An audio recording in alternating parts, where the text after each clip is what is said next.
क्या है, नंद बाबा के यहाँ जब भगवान आए तो देवियां गीत गाने लगी। क्या कहती हैं, अरे इसके हाथ पांव तो देखो। गोपियां बच्चे के तलवे को देख रही हैं। पांव का जो तलवा होता है ना, पांव के बच्चे के तलवे में निशान बने हुए हैं, शंख के, चक्कर के, कमल के और गदा के। जब बच्चा होता है ना मेरी बहनों, तो हमारी बहनें उसकी टांग के नीचे देखती है, खोद खोद करके क्या है। अगर थोड़ा सा भी निशान मिल गया तो समझना ये बच्चा बेग से। सुखदेव मुनि कहते हैं ये गोपियां झांक रही हैं उसकी तलवे में। क्या कह रही हैं? सुखदेव मुनि कहता है, सरे सुख उवाच वीक्षा महापुरुष लक्षण। महापुरुष के लक्षण है इसके टांग के नीचे। जरा सा भी कोई निशान मिल जाए ना जिसके बच्चे के पांव के नीचे, तो समझना बड़ भागी है। आपको भी भाग्यशाली कर देगा। अपने आप तो है ही, पर आपको भी क्या कर देगा? भाग्यशाली। गोपियां देख रहे हैं पांव के नीचे। सुखदेव मुनि कह रहे हैं, क्या ढूंढ रही हो? क्या ढूंढ रही हो जी? निशान शंख चक्र गदा पद्म का। बोले अगर 4 हैं तब एक है महापुरुष लक्षणम। ये महापुरुष का लक्षण लेके पैदा हो गया। ये साधारण बच्चा नहीं है जी, ये साधारण नहीं है, ये तो अजूबा ही पैदा हो गया है। ये 4 निशान तो भगवान के हाथ में हैं। सुखदेव मुनि कहते हैं ये 4 निशान भगवान के हाथ में हैं। पहला निशान मेरी बहनों शंख। पूजा करो तो शंख की जरूरत, और जब हम जाते हैं ना मरघट में तब शंख की जरूरत। उसकी जरूरत सब जगह है, पूजा में भी है। और जब आखिरी कर्म कांड करने जाते हैं, अग्नि में दाह संस्कार करने, तब भी शंख की जरूरत। तो पहला निशान शंख। दूसरा चक्कर। चक्कर का मतलब होता है मेरी बहनों काल चक्र। काल घूमता है ना, आज का दिन जाएगा, सूर्य भगवान प्रातः पूरब में निकलेगा, दोपहर में ऊपर, सांझ को नीचे, रात्रि में यहाँ। इस तरह का एक चक्कर बनाते हैं, काल चक्र। 24 घंटे में अपनी धुरी पे एक वृत्त बना देता है। और सवेरे जहां से चला था, रात में घूम फिर करके सूरज फिर वहीं आ जाता है। इसको कहते हैं चक्कर, काल का चक्कर।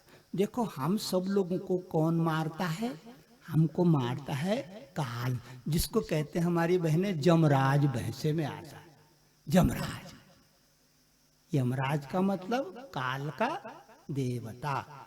भगत के देवता का नाम यमराज है, काल के सकती का नाम यमराज है।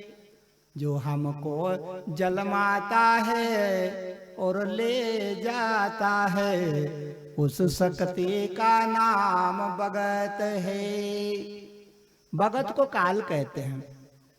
देखो जिसने भगत की कीमत नहीं करी ना, वो नासमझ मूर्ख है।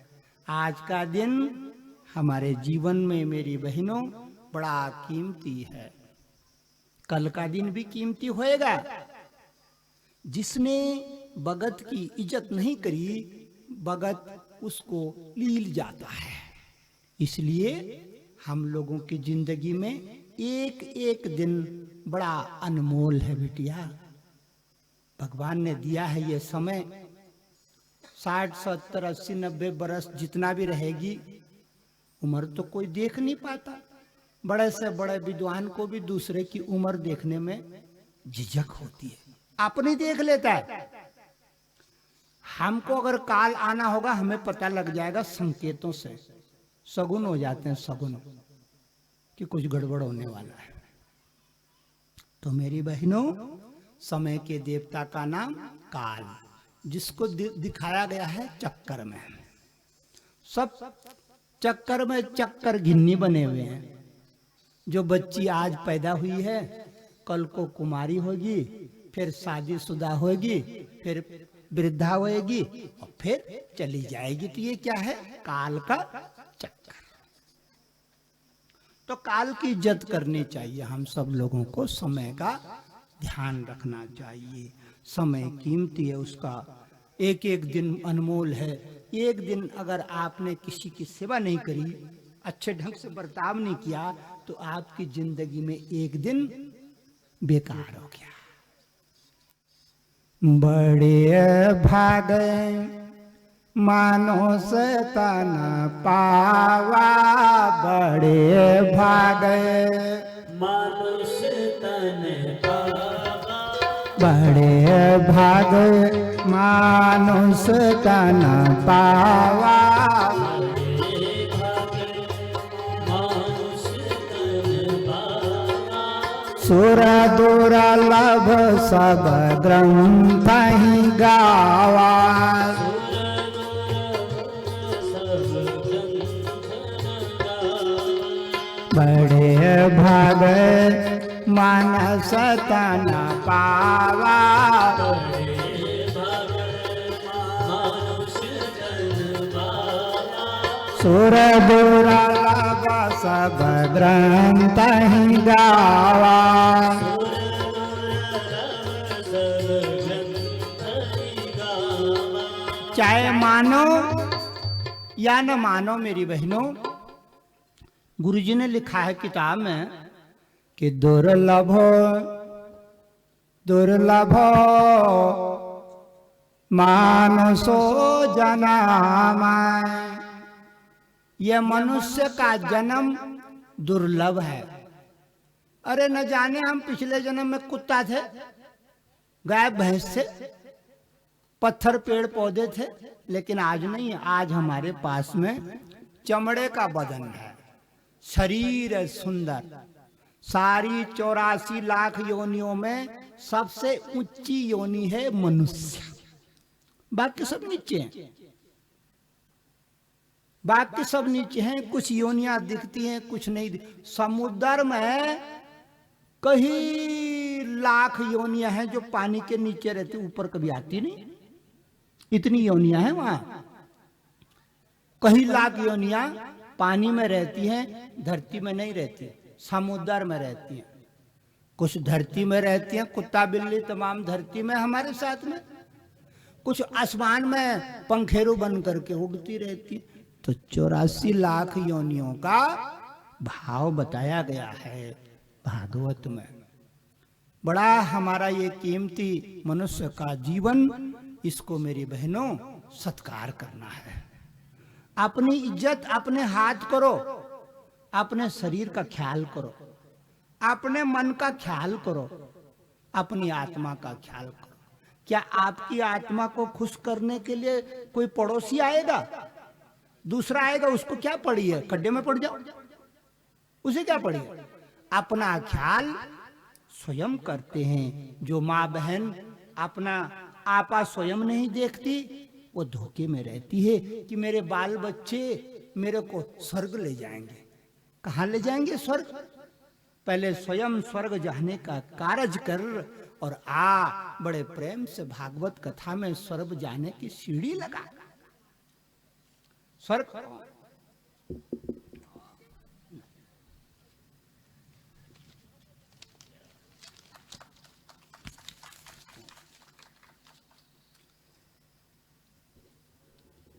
तो मेरी बहनों, पंचम दिवस की कथा में सुखदेव मुनि बड़ी अद्भुत लीला गान कर रहे हैं।